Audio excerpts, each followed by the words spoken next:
Assalamualaikum. Salam Malaysia Madani, bersama-sama saya Suaran Shah dalam Berita Pagi Sabah edisi Khamis 23 November 2023. Kementerian Pembangunan Masyarakat dan Kesejahteraan Rakyat KPMKR melalui Jabatan Hal Ehwal Wanita Sabah JEHWA menggerakkan kempen We Eliminate Violence Against Women We Wave untuk memastikan agenda menghentikan keganasan terhadap wanita dilaksana dengan menyeluruh seiring dengan aspirasi di peringkat antarabangsa. We Wave telah pun dimasukkan dalam program flagship KPMKR melalui JEHWA iaitu Outreach Santuni Wanita. Menteri Pembangunan Masyarakat dan Kesejahteraan Rakyat Dato' James Ratib berkata, program ini merupakan inisiatif baharu projek berimpak tinggi sektor modal insan dan kesejahteraan rakyat selaras dengan hala tuju kementerian bagi tahun 2021 hingga 2025 di bawah Pelan Sabah Maju Jaya SMJ. Flagship ini akan dilaksana di 73 kawasan Dewan Undangan Negeri DUN pada tahun 2021 sehingga kini program Outreach Santuni Wanita telah dilaksana di 39 kawasan DUN, baki 34 kawasan DUN lagi akan dilawati pada tahun depan atau 2025. Demikian ucapan Dato' James dalam perasmian program Sleeping with the Enemy, keganasan terhadap wanita sempena Hari Antarabangsa menangani keganasan terhadap wanita 2023 Anjuran JEHWA di Kota Kinabalu. Teks ucapan disampaikan pembantunya Dato' Flovia Eng. Mengenai isu keganasan terhadap wanita, Dato' James berkata, Sabah tidak terkecuali daripada isu tersebut berdasarkan statistik kes keganasan rumah tangga daripada Jabatan Siasatan Jenayah Ibu Pejabat Polis Kontingen Sabah. 362 kes dilaporkan bagi tempoh Januari hingga Oktober 2023 berbanding hanya 301 kes bagi tempoh Januari hingga September tahun lalu. Katanya peningkatan angka itu membimbangkan, justru beliau mahu semua pihak berkaitan terutama JEHWA melaksana lebih banyak program kesedaran bagi mendedahkan rakyat akan isu tersebut yang memberi kesan daripada aspek fizikal maupun mental kepada wanita. Mengusik meter bagi mengurangkan separuh kadar bayaran bil elektrik berbanding penggunaan sebenar. Itu merupakan modus operandi pemilik premis perniagaan dan kediaman yang dikesan Sabah Electricity Sdn Bhd SESB menyebabkan syarikat utiliti elektrik tunggal di Sabah itu mengalami kerugian sehingga RM5 juta setahun. Ikuti kupasannya bersama wartawan Asma Asmuni.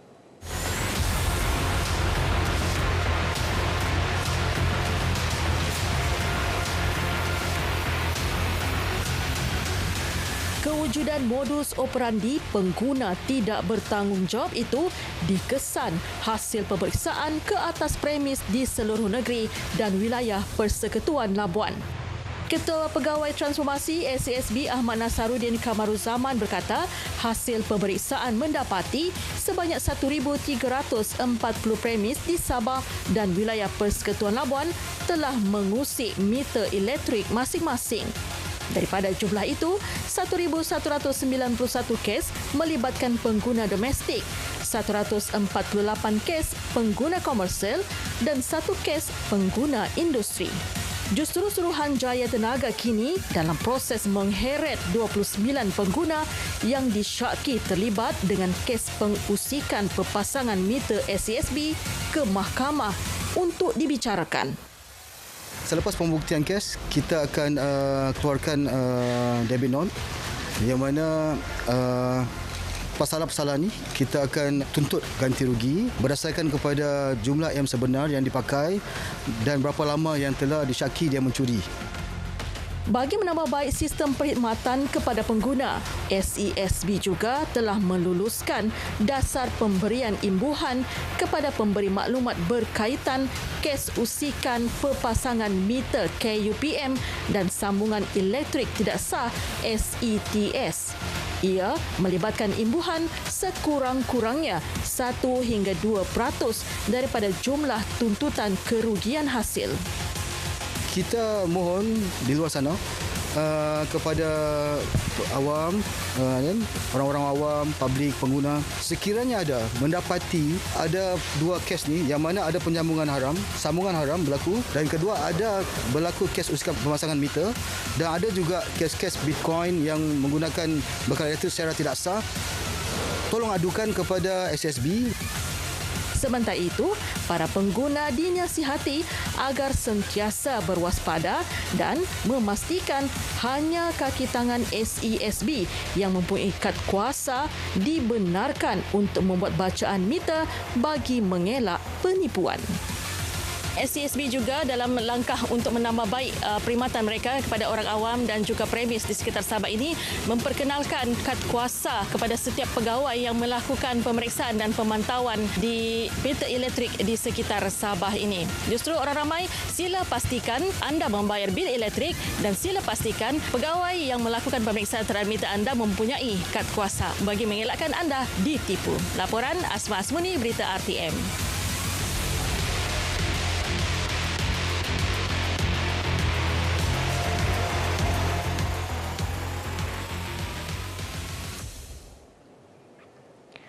Para penyelidik Universiti Malaysia Sabah UMS perlu menghasilkan lebih banyak produk penyelidikan berkualiti tinggi. Usaha itu penting kerana hasil penyelidikan tersebut dapat menyumbang ilmu dan penyelesaian menghadapi cabaran global masa kini seperti perubahan iklim, ketidaktentuan geopolitik antarabangsa, krisis sumber dan tenaga.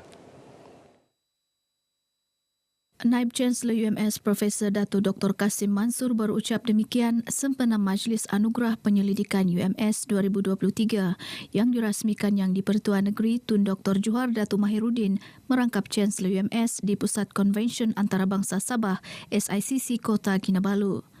Tambah Profesor Dato Dr. Kasim, usaha berkenaan selaras dengan visi dan misi UMS dalam menghasilkan mutu penyelidikan berfokus dan inovatif merangkumi bidang yang menyeluruh termasuk sains, perubatan, kejuruteraan, sains sosial, seni dan kemanusiaan serta teknologi kecerdasan buatan. Dalam majlis ini, 12 penyelidik UMS menerima anugerah dalam bidang penyelidikan masing-masing. Turut disampaikan anugerah skor Maira tertinggi 6 bintang kepada Institut Penyelidikan Bioteknologi dengan hadiah wang tunai RM60,000, anugerah penyelidikan Malim kepada Profesor Dr. Lee Ping Chin dari Institut Penyelidikan Bioteknologi dan anugerah khas Tun Chancellor UMS 2023 kepada Timbalan Naib Chancellor Penyelidikan dan Inovasi UMS Profesor Insinyur Dr. Rosalam Sarbatli. Lebih 100 warga emas, orang kurang upaya OKU dan ibu tunggal di daerah kecil Kemabung menerima bantuan bakul makanan dan wang tunai sumbangan Majlis Hal Ehwal Wanita dan Keluarga Hawa Malaysia. Sumbangan tersebut bersempena sambutan Hari Natal 2023. Turut menerima bantuan wang tunai 12 buah gereja sekitar Kemabung. Sumbangan disampaikan Timbalan Pengerusi Penjanaan Ekonomi Hawa Malaysia, Datuk Rahmajan Han Sulaiman di Dewan Seri Panglima Ontoros. Sebanyak 100 lebih bakul makanan dan wang tunai kepada fakir miskin dan ibu-ibu tunggal, OKU, dan bersama-sama ini juga kami telah melakukan aktiviti. Sebelum itu pun kami ada turun ke bawah dengan NGO, sentuhan kasih daripada Hawa.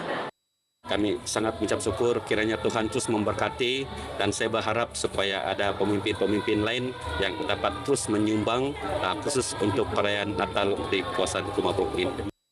Mewakili Siung penerima bantuan Hawa itu, jadi akai senang kuanglah kalap kena bantuan itu, jadi alasan akai kono nulung ramo peo abulian nulung ramolah.